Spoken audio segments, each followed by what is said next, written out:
Tài khoản mà mình không chạy được chiến dịch Smart thì mình sẽ xử lý bằng cách như sau. Nếu mà mình bấm vào đây mình tạo chiến dịch thì nó sẽ không có tạo được, thì mình sẽ cần phải lấy một cái đường link của một cái chiến dịch Smart khác. Mình sẽ lấy đi từ đoạn này trên URL đấy, mình sẽ ghi cái đường link này xuống dưới mô tả và bình luận của video này. Sau khi lấy xong, mình dán qua lại cái chân duyệt bên này.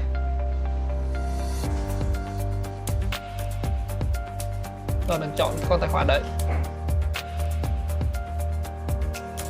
Đó, như vậy là xong. Với những con tài khoản nào mà đang nằm trong MCC của một cái tài khoản quản lý thì mình phải đưa cái con tài khoản đấy ra quyền quản lý của một cái Gmail khác bên ngoài thì mình mới làm được cách này. Còn nếu ở trong cái MCC thì sẽ không làm được.